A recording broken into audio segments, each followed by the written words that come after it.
Hi, and welcome to Life, Death, and the Space Between podcast. I'm your host, Dr. Amy Robbins, and I'm a clinical psychologist and medium. On this podcast, we explore life, death, consciousness, and what it all means. Today, I have Lee Harris on the show. In the year 2000, when he was 23 years old, Lee's life changed forever when he heard the voice of his spirit guides, or the Z's, as he has come to call them, for the very first time on his way to work on the London Underground train. Harris documents the powerful spiritual wisdom that the Z's have provided him over the last nearly 20 years in his new book, Energy Speaks. Much of the material is derived from Lee's channeled sessions with the Z's, and also from the live events he has done all over the world, where the focus is on his work as an energy intuitive. Lee is also an intuitive medium, transformational leader, musician, and visual artist. In 2004, he began holding channeling sessions and readings in his home. And today, he leads workshops throughout the world. A native of England, he is now based in California. So I'm excited to welcome Lee to Life, Death, and the Space Between podcast today. Thank you so much, Amy. Thank you for having me. Thank you for being here.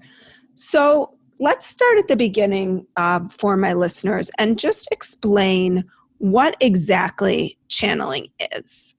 Yeah, so channeling in the traditional sense of channeling is when somebody is able to relay messages from either spirit, or some people will also call mediums channelers, so people who can receive messages from relatives. So it's the ability to hear and or relay messages from a source other than yourself, really. But I argue that channeling is in and around us all the time. You know, creativity is channeling.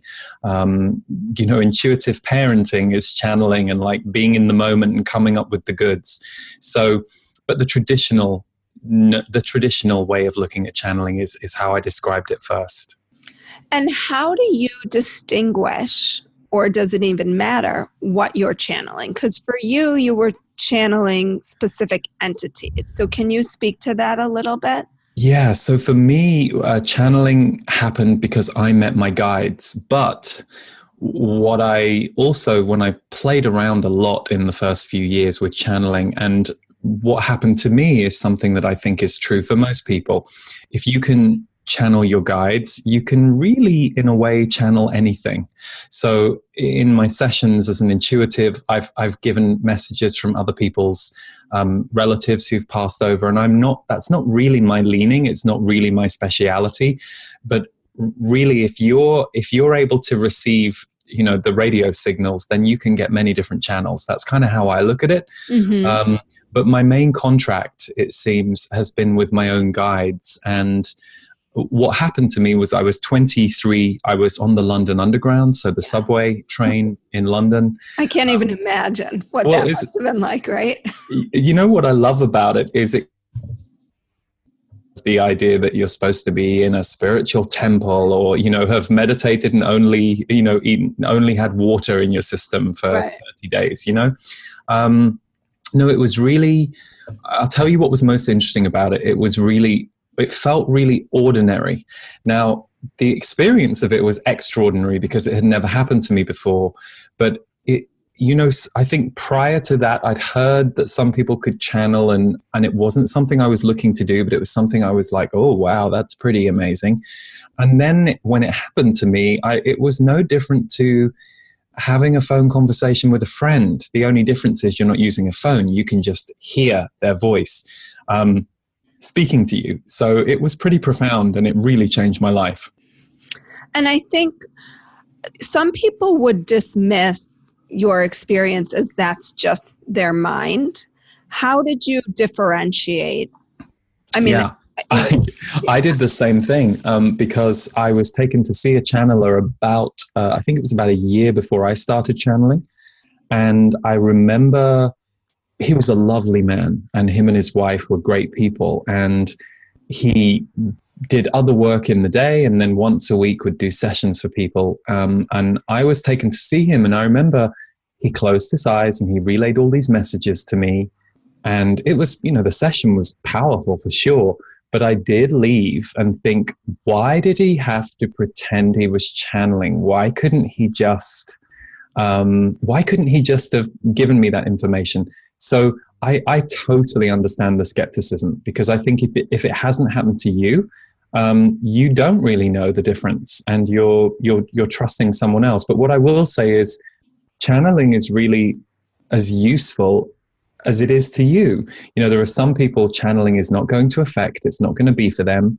And then there are other people who it's going to open their world, open their mind. They're going to recognize something of themselves in the channel, and or, I'm not uncommon, have themselves open to their intuition because they're exposed to channeling.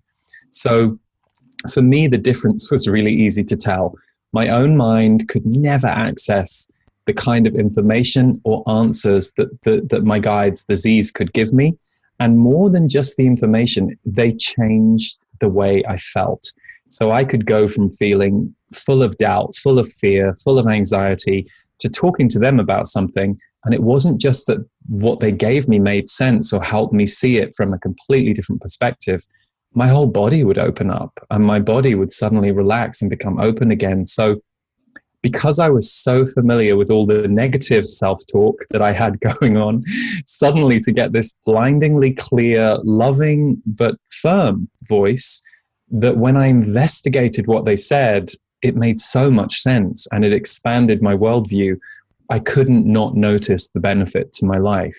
But I also feel, and I've said this many times on stage, if I were to die and someone were to come along and kind of review my life with me and go, oh, by the way, that channeling thing you were doing, that was just the voice of God, or that was a part of you, but your way of experiencing it was your guides. I'm like, okay, I don't care. Right. For me, it's all about the information. And the truth is, I can't access the kind of information the Z's can unless I speak to the Z's. I can be intuitive, and I have a certain amount of intuitive access, but their level of perspective and clarity on things is a whole other world. And so, yeah, it's just not something that is quite in me in the same way, even though all my relationship with them all these years has greatly changed the way I see the world and feel about the world. And I have so many questions just from what you just said. Why do you call them the Z's? Well, because my audience called them the Z's. So when I first asked them, I said, do you have a name? They said, well, actually, there are 88 of us. We're a big group, and we then extend further into source energy. So they said, think of us as a consciousness library, because we can access universal information. Don't get too fixed on the idea of us as 88 beings. They said, we're actually a library that can then connect to everything else. So in a way, they're channeling too. That was kind of how they were explaining it. But they said, we don't have names, but we know human beings need names and like names. So you can call me Zachary. I'm the lead spokesperson. And we like beings too, right? Like, yeah, we want everything we want to understand it in the way that we understand things as a human. Exactly. Right. And so that name, I ran with it. And then a few years later, I met a couple of the others, and the names I was given was Zachariah and Zayadora.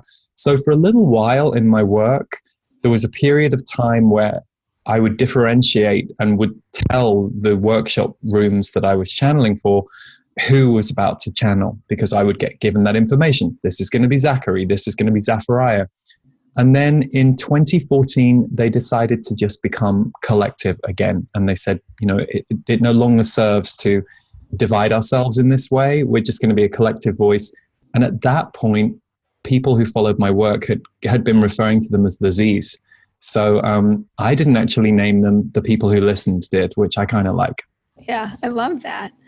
And when you're channeling your guides, the Z's, is that different, or does that come through differently than channeling like a loved one? Does it matter? Are the messages different? Are they the same? Yes, because there are two different states for me. There's me as in energy intuitive mode, which is essentially when I open my seeing and my sensing. And then there is me in channeler mode when I'm letting the Z's either speak through me for others or to me in a conversation that I'm having with them about life. And the way I can kind of best describe it is, think of a ladder, and the very top rung of the ladder is, for me, the Z's. And I can go halfway up the ladder or a bit above halfway up the ladder and be an energy intuitive. And that's the space where I can relay other people, other beings, people's loved ones. That's a kind of halfway place. And I would caution against necessarily positioning the Z's as superior just because they're at the top of the ladder, because I find that we need both. You know, we're humans and we're souls, and all of us are doing our best to bring more soul energy into our everyday life. But hey, we all have the human stuff. We've got to pay the bills. What's going on the planet? Oh my God, what's going on with the government? You know, all these things affect and impact us. So the energy intuitive side of me is able to bridge this world and the Z's world, if you like. I love the way you talk about the human and the soul, because I think I know that the more I've gone down this path, the more I've seen that I'm still, no matter how much I do believe in an immortal soul, sometimes being a human is really challenging.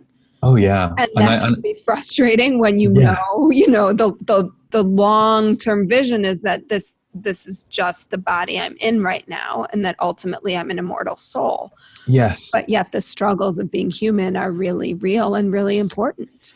Yeah, because they lead to the breakthroughs. And I think we're such a breakthrough-based society. Like, the way we've been conditioned is around reward, success, win the game. And what I see happening in the world, certainly in terms of consciousness and our understanding of consciousness, is more and more of us on the planet are beginning to get okay with and learn more about the ups and downs of being a human being. And we're having those conversations, and we're finding new tools and new ways of having a very integrated human soul life. And I think that's really our job in this generation.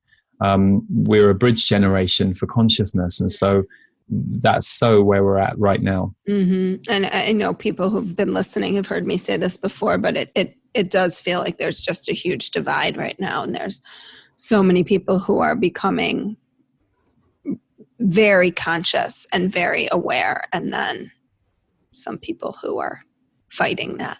Well, the way the Z's talk about that is they say that the more light and consciousness that we have hitting the planet, the more the opposite has to kick up and become more visible too. So I know on a human level, it's heartbreaking to see some of the things that we're seeing going on in the world. But the one thing the Z's talk about, and I do feel this is true and see this to be true myself, is they say that the difference now is, whereas before some of the atrocities that we had going on the planet were either very hidden and not globally known about, perhaps they were locally known about, but they weren't globally known about. They said now you're basically watching this reckoning period going on between the conscious people shouting at or trying to wake up the unconscious people, which doesn't always look like resolution or solution, but actually that's the first step towards resolution and solution. And sometimes that dissonance and that fight is what's needed to start to break apart the old stranglehold of dense energy. So it's complex. And this is also why they say you really must look after yourselves at times like this. And that can be counterintuitive, but they say even if you're a social activist,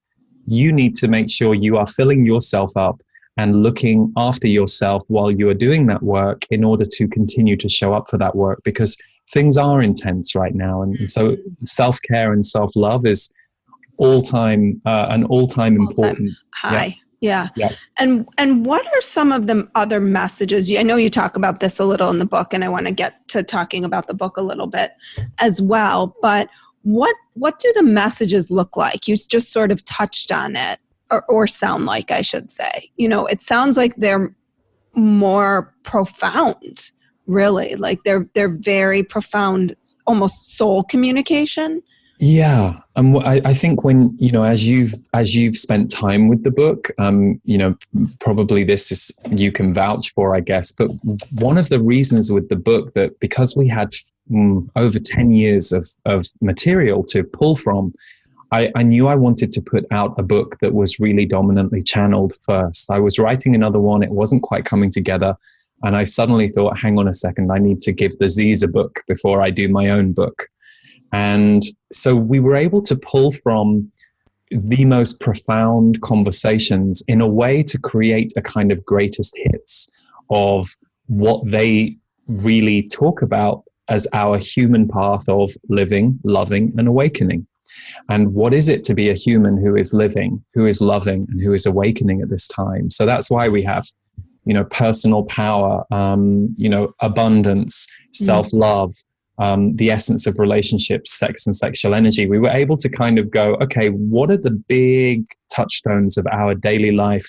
And what is the light that they shine on that for us, so that we can have a better understanding, but also a freer experience? And so there's a very profound nature to their messages, but I also like that exercises come from them too.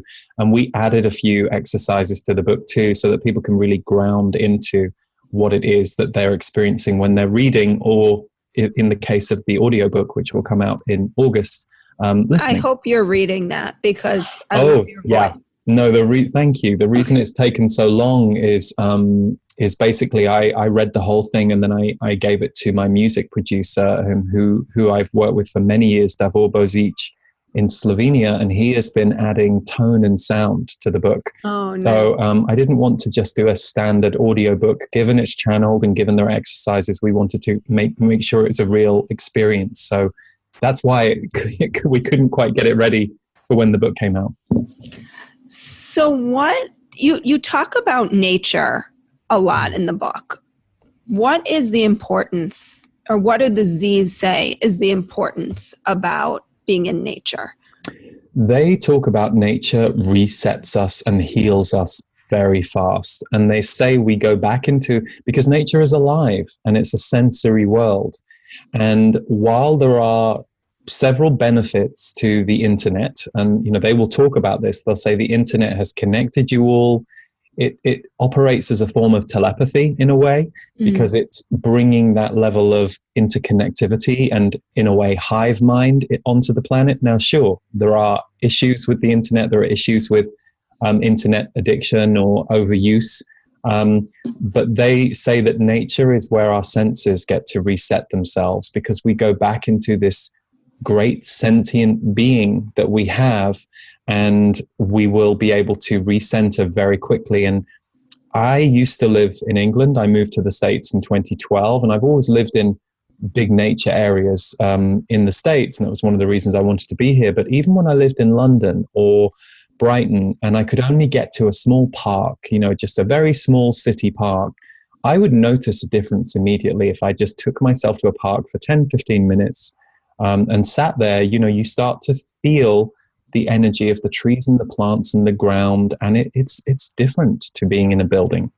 Yeah, my son, we were away for the weekend, and he said, he's 5, and he said to me, "Mommy, can we just walk barefoot?" And we were walking on a wooden path onto a gravel road, and I was like, "Sure, let's walk barefoot." And the change that I felt in myself, even though it was subtle, just feeling the ground and feeling the energy of the ground, was so powerful. And I was thinking, you know what, I'm just going to I have no need to be in shoes while I'm here. I'm just going to walk barefoot and feel the earth beneath my feet and see what that's like. And it is really healing, and it just feels like it just comes all the way through you. Totally. Yeah, I so agree. It's funny, and this is one of the things that I love about any kind of spiritual or soul help knowledge, whether it's come through the Z's or other sources, the Z's will say everything just takes minutes. And it's not to take away from a deep dive. I mean, I'm all for going away and immersing yourself in a retreat for a while, or those things are really important. But they say not everybody has the time. No, not everybody has the time, the energy, the money. But they say, you'd be amazed how you can change your energy within minutes if you put yourself in the right circumstance. And I think that we can hear that kind of stuff, and it can piss us off because it's like, oh God, I don't have the time. All right, if you knew how difficult my life was, and I get it, I've been in those places, but I also recognize the truth of it. And I think it's not necessarily that there is a method that will work for you. The question is, what methods work for me? And it's so personal. And our job is to figure that out and to go, oh, for me, it's listening to classical music for 5 minutes on my headphones. Oh, for me, it's walking around the block. And then practicing those things and using them whenever you notice you're a bit frazzled. And I think to notice that things might be more available to us than we initially think that they are.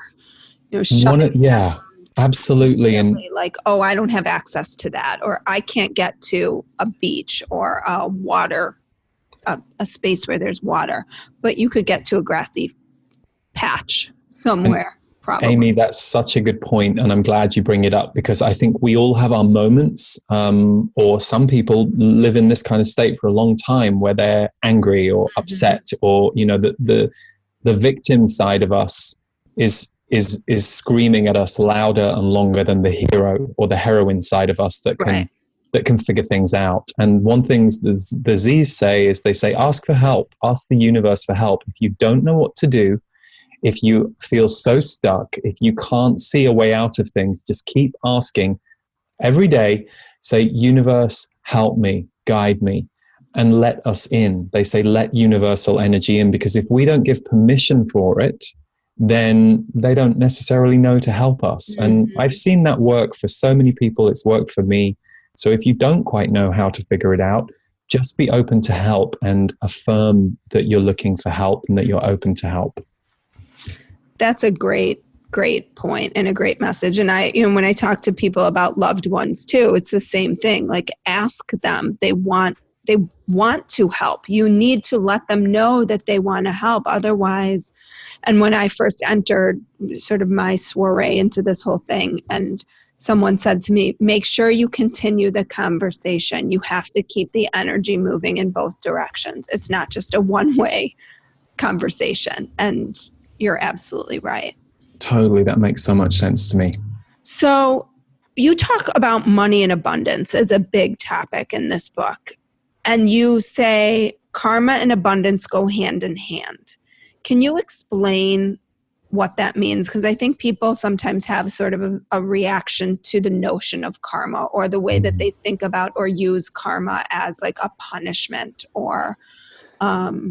Yeah, and it's interesting because the Z's, because it's that chapter is from them, and they have talked quite a bit about karma, and they have said that there are certain karmic lessons that we go through, but it's from their perspective, they said we do not see these as punishments. Some religions I know can speak about your karma as a punishment, and you were bad, so now you're having to pay for things.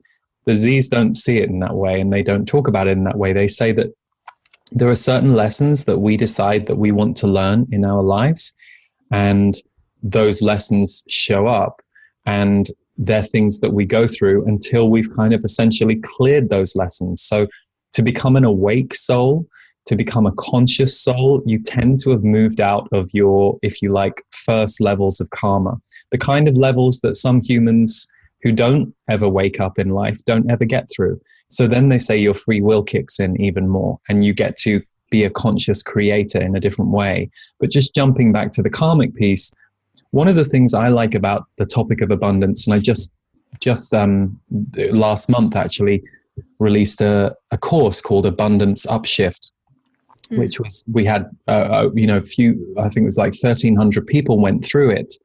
And that was fantastic because it really gave me insight into what people were struggling with. And really the ethos of the course for me was we have some very strange ideas on this planet about what abundance is and what it isn't. And, we all tend to hear, oh, be a millionaire or a billionaire and have a jet set lifestyle. And yet for me, I've worked with some of the richest people, and I've worked with some of the most successful people, and I've worked with people who are not in those stratospheres. And happiness was not dictated by the circumstances.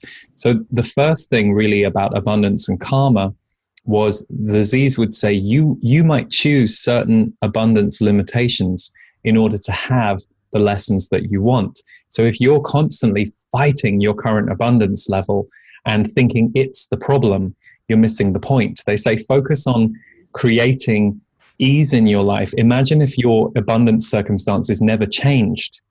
Imagine they were never going to change. Well, what do you need to do today to be happier in the circumstance you're in? If you start working from the inside out, you'll create a massive ripple effect in your life. So there's the chapter on abundance. There's a chapter called The Art of Receiving. And there's a chapter called Loving Money, because we don't tend to love money. We tend to fear money. We tend to objectify money. We tend to have all kinds of emotions around it. So, yeah, it's a massive topic, but one of the things I've loved seeing as people have gone through the course is when you really figure out what your own personal values are, because one person's abundance is another person's prison. Somebody might want a mansion. To another person, that would be hell, because they don't want to have to employ all the people to run the mansion. So you've just got to know, what are your values? What are you here for? And also, can you recognize the abundance that you already have in your life that's right under your nose that you might be missing because you haven't yet got present to it? So they really speak about it, not so much as in manifesting in the outside world, but checking what's going on in your inside world to see why you might be thinking you need to manifest that thing before you press the button on, yes, I want to manifest this, because that is an incredibly powerful process that really, it's a game changer around abundance. And it changed my life. I think to what you're talking about, the Z's are saying, maybe I've been channeling the Z's in my therapy. Oh, I'm sure. Hey, we're all connected. So, all of us are connected to everything. So, I mean, I always talk with people about, like, let's get in touch with your internal, feelings about who you are, your internal state, not the external definitions, the job you hold, the role you play, the more egoic things.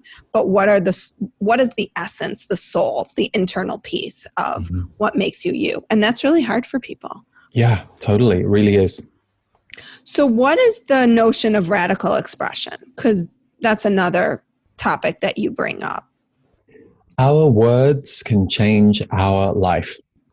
The words we choose to say or the words we choose to censor, they have an enormous impact on what happens in our day. So, for example... So it's okay that I'm not a great censor?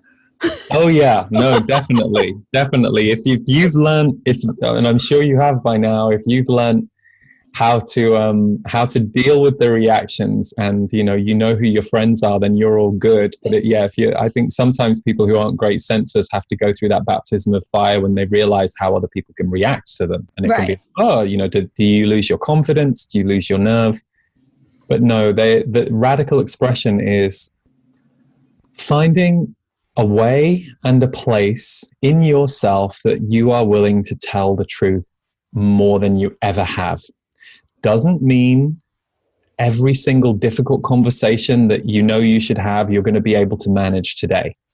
But it's celebrating the small victories as you go. And the more you practice radical expression as a habit, the more your life will change and the more your life will align to who you are here to be and what you need to be doing and with the people that you need to be with. Because too often, even if you're not really a big people pleaser, there is a lot of societal conditioning around, staying safe within the group.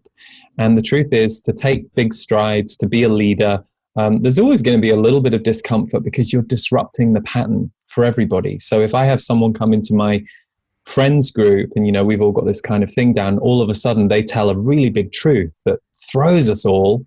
you could go, oh my God, they've disrupted the energy of the group. That's awful. Or you could go, oh, wow, they've disrupted the energy of the group. Let's see what happens now. Let's see where the energy goes now. Let's see where the new strength appears, the new love appears. So radical expression and everything in that chapter is really designed to walk you through the process of, what if I told the truth everywhere I go, as much as I can? How is that going to change my life? Because the Z's say all the time that we really have no idea the power of our words to affect our reality. And that's what that chapter is really a reminder of. We have to wrap up in just a moment, but what would you say has been the most powerful, if you can even pick one, message that you have channeled? Well, I can only speak personally because it's a little bit like, I'm also a musician. It's how I started out. And I learned very early on that, my favorite song on an album, or the song that I'm a little bit like, we didn't quite nail that one, is someone else's favorite. So I can only speak personally. Mm-hmm. But for me, I would have to say it was You Are Love, which is the final chapter of the book. And it's an interesting chapter because it's a little bit like a poem. It's a very long poem rather than a chapter of information. But it really is saying you are everything, but mostly you are love. And your biggest job here on earth is to love yourself and to learn to love yourself. And that will not always be easy. Sometimes that will be very, very challenging. But if you commit to it and continue to find more ways to love yourself, the rewards, both for you personally and in the way that you will show up in the world for other people,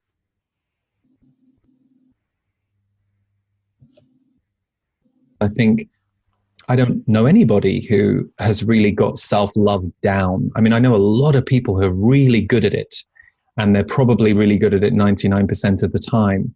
And I think I'm better at it than I've ever been, but I still get stumped by those learning moments that we all get stumped by. And I have to remember at those times, this is another opportunity for me to learn to love myself unconditionally. Mm-hmm. And I think that's why that chapter for me is so profound. Well, thank you so much for your time today. And if people, your new book, it's just out recently. It's called Energy Speaks, and Amazon, probably, right? Yeah, actually, yeah. So Amazon, I think if you're in the US, Barnes and Noble stock it, and certain bookstores will be carrying it, and other, I mean, all bookstores can order it if you prefer to go through a bookstore wherever you are in the world. But the one place you may want to go is energyspeaksbook.com. Okay. energyspeaksbook.com, because there we have all the links to all the different places you can get it. But we also have a free 1 hour, 10-minute video interview with Regina Meredith that we did live the day the book came out. And she also interviewed the Z's. So that's free and that's there. And it's all about the book. Regina wrote the foreword. Regina is a journalist and she's on Gaia TV. Okay. But yeah, energyspeaksbook.com is probably the best place to find it. And it came out at the end of March. And if people want to find you, do they find you at the same place? Yeah, leeharrisenergy.com is my website. But if you go to energyspeaksbook.com, you'll be able to connect with me there too. Great. And all of this will also be in my show notes as well. So people can just click on that and it will, that information will be there for them. Well, thank you. And thank you for doing what you do, Amy. I know it takes a lot of energy and effort to create shows like this and put them out into the world. So thank you for having me and thank you for doing what you're doing. Thank you for being here. And this was really insightful I had read the book and sometimes I'm so immersed in this stuff that it's, I feel like I'm always learning, but I feel like today there was a lot of takeaways for me as well. So thank you for that. Oh, fantastic. Like what you heard today and want to hear more? Curious about what comes next and what it all means? You can subscribe on iTunes. Just go to podcasts and find Life, Death, and the Space Between and hit subscribe. And you can follow me on Twitter and Instagram at Dr. Amy Robbins. Ask me any questions you might have. Let me know what else you'd love to hear about. or just share your story. I can't wait to hear from you.